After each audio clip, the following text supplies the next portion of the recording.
The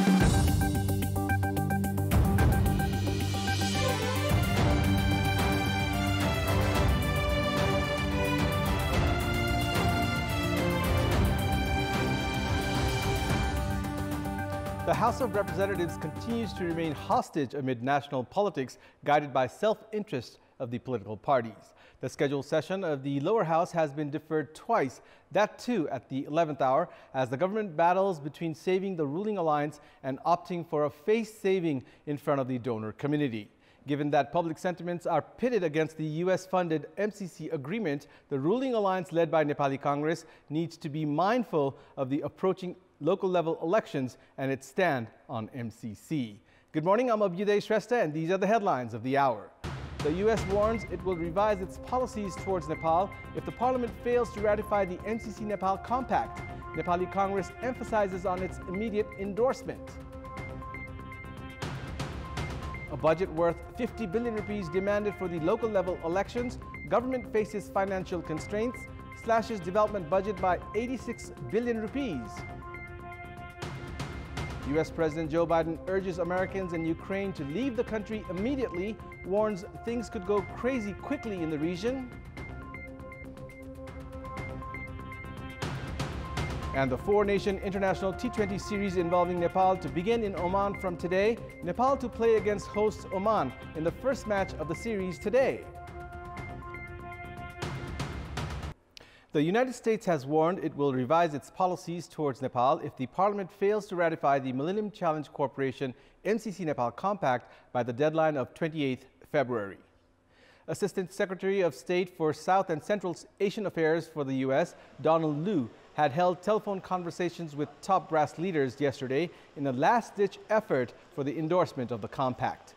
Lu had inquired about the progress on the MCC agreement with Prime Minister Sherbahadur Deuba, main opposition CPN-UML chairperson KP Sharma Oli, and CPN Maoist Center chairperson Pushpa Kamal Dahal. In response, Premier Deuba had said the government and Nepali Congress of the ruling alliance were both committed to endorsing the agreement.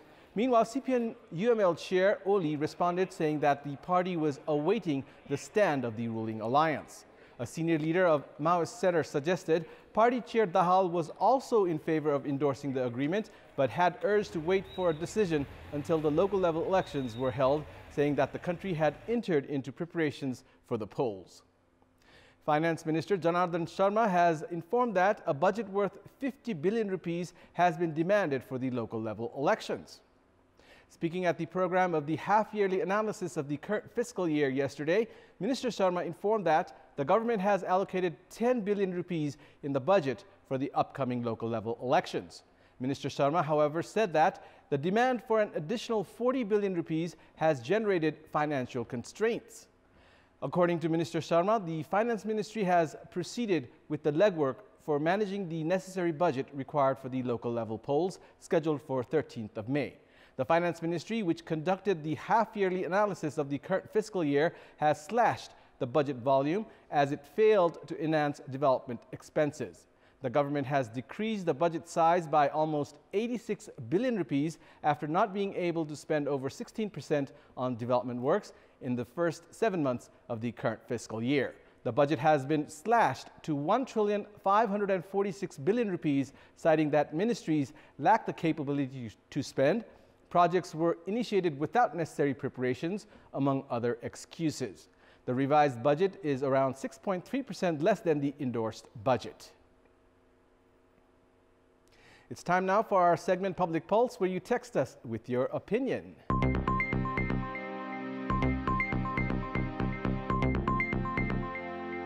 And here's the question. What's your take on the failure to halt the trend of reducing the size of the budget? Your options are A, economic failure, B, lapses in the system, and C, lack of political vision. The voting is on. Type NEWS, select your option A, B, or C, and send it to 34001 to share your opinion with us. The ruling Nepali Congress has emphasized on the ratification of US-funded Millennium Challenge Corporation or MCC Nepal Compact from the Parliament. During the Central Committee meeting held at the party office Sanipa yesterday, majority of the office bearers recommended that the multi-million-dollar US grant should get a parliamentary seal. The leaders pitching their voice at the meeting urged the party leadership to go ahead with the Washington-funded grant without what they said any concern for the ruling alliance. The meeting has also concluded that since the Speaker will be guided by the parliamentary procedures, Speaker Agni Sawkota would not be in a position to block the bill tabled by the government. Party President and Prime Minister Sher Bahadur Deuba at the start of the meeting had briefed the office bearers regarding the ruling alliance stand on the US-funded grant. A number of Central Committee members viewed that Nepali Congress should contest the election single-handedly. Meanwhile, the meeting also dwelt on the membership issue of the party's sister organizations, holding of local conventions in some districts, among other issues. The meeting is scheduled to continue today since all the participating members could not pitch their voice. CPN Maoist Center Chairman Pushpa Kamal Dahal and Chairman of CPN Unified Socialist Madhav Kumar Nepal called on Prime Minister Sher Bahadur Deuba yesterday regarding the MCC dispute and local level elections. The meeting between the three senior leaders ensued amid escalating debates and discourses regarding the MCC Nepal compact within the ruling alliance. Sources have informed that discussions were held regarding the ruling alliance's preparation for the local level elections. Maoist Chairman Dahal and Unified Socialist Chair Madhav Kumar Nepal urged the Prime Minister for the consolidation of the alliance in the face of voices raised against the alliance in the Congress camp. Likewise, a dialogue was held earlier yesterday between CPN Maoist Center Chairman Pushpa Kamal Dahal and Nepali Congress leader Shekhar Koirala regarding the recent political developments.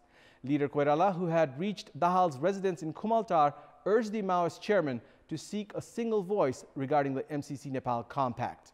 Meanwhile, Dahal urged Leader Koirala not to stand against the five-party alliance amid reports that Leader Koirala is against the alliance going into the local polls jointly. The Central Committee meeting of CPN Maoist Center called for today has been postponed. The party had called for its Central Committee meeting to discuss on the MCC Nepal compact among other national issues. However, party chair Pushpa Kamal Dahal postponed the meeting, saying that there had been a lack of consensus among parties of the ruling alliance regarding the MCC agreement.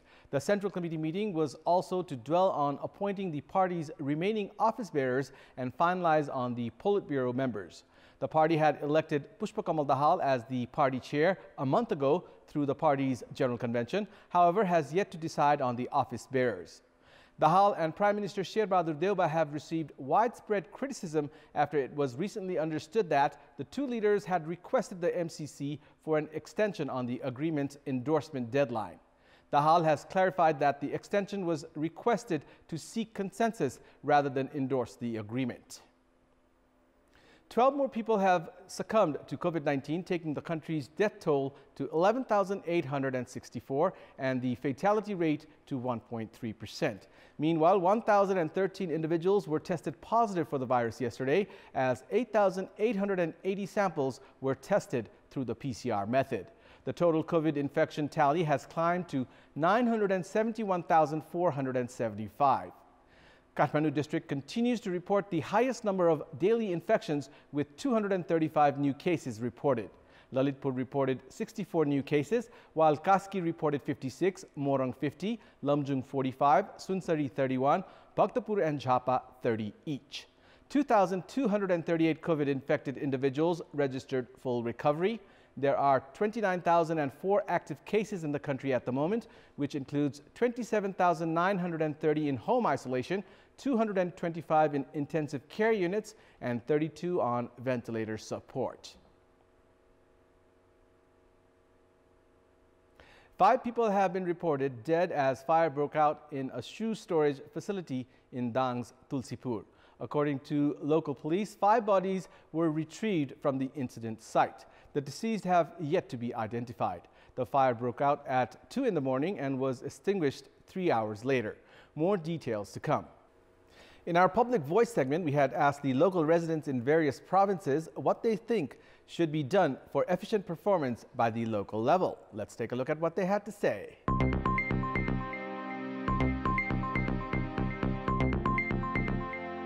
आफ्नो जिम्मेवारी चाहिँ पूर्ण रूपले गरिदिएपछि यसलाई प्रभावकारी बनाउन सकिन्छ नीति नियमहरु उहाँले बनाएर जानुभयो भने स्थानीय त प्रभावकारी हुन्छ अनुगमन मूल्याङ्कन चाहिँ गर्दा अझै प्रभावकारी हुन्छ हामीले गाउँपालिकाबाट पाउन पर्ने सुविधा के छ कस्तो छ भन्ने थाहा हैन पार्टीको दबावबाट स्थानीय तहलाई मुक्त गर्नुपर्छ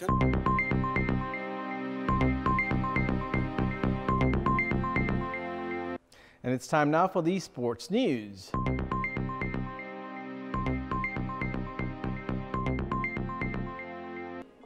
The international T20 series involving Nepal and 3 other nations is to begin in Oman from today. In the first match of the series, Nepal is to play against host Oman today. The match is scheduled to begin at 3:45 p.m. Nepal time. The series has been taken as a preparation for the T20 World Cup Global Qualifiers. Team Nepal, with 17 players, had reached Oman for the tournament on Tuesday. Nepal coach Pubudu Dasanayake had included spinner Sagar Dhakal in the national squad at the last minute. Sagar, Vivek Yadav and Lokesh Bum are expected to debut in the national team from today's match. Likewise, Sandeep Lamichhane will debut as the national team captain from today's match. Sandeep will be the 10th skipper for Nepal's national team.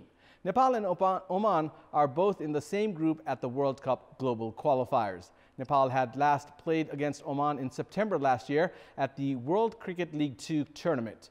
Nepal had lost the first match while defeated Oman by 7 wickets in the second. Ireland and UAE are the other 2 teams participating in the international T20 series in Oman. Nepal had debuted at the T20 World Cup in 2014. The global qualifiers are to begin in Oman itself from 18th of February. The 10th round matches of the Martyrs Memorial A-Division League are to begin from today after a break of almost a month. Third-placed Tribhuvan Army Club will see Jaulakhel Youth Club today at 4:45 p.m. Army, that has remained undefeated in the tournament so far and has 17 points from 9 matches, is looking to win to keep its hopes alive for the title. Tribhuvan Army have registered 4 wins and 5 draws. Earlier in the Aha Rara Gold Cup tournament held in Pokhara, Army was defeated by Manang Marsyangdi in penalties. Meanwhile, a win today is a must for Jaulakhel to keep its place in the A-Division League. Jaulakhel are in the 11th position with 8 points and have been winless in their last 3 matches. In the previous season, Tribhuvan Army had defeated Jaulakhel 1-0. The first match between Friends Club and Brigade Boys will kick off at 1 p.m. today. Friends Club are at the bottom of the league table and have been winless so far in the tournament, securing just 3 points from 9 matches. Brigade Boys are in the 12th position with 6 points. The preliminary stage match of the AFC qualifiers between Machindra Football Club and Sri Lanka's Blue Star Club will be played at the capital's Dasrath Stadium on 5th of April. The match has been scheduled for 5 p.m. kickoff. All Nepal Football Association ANFA informed that AFC confirmed the venue and time of the competition yesterday. Machindra Club had topped the Martyrs Memorial A-Division League after the 7th round, making them eligible for the qualifiers. Machindra have remained undefeated and lead the league table with 23 points after the conclusion of the 9th round. This is the first time Machindra Club will be playing in the competition. Machindra will face India's ATK Mohun Bagan in the next round on 12th of April in Kolkata if they win the match against Blue Star at their home ground. To ensure their place in the group stage, Machindra will have to win against ATK Mohun Bagan and defeat the winner from the other preliminary stage. If Machindra Club secure a place in the group stage, they will be slotted in Group D along with India's Gokulam Karela, Bangladesh's Bashundhara Kings and Maldives' Mazia Sports and Recreation. And that's all for the moment. Thank you for watching. Have a good day.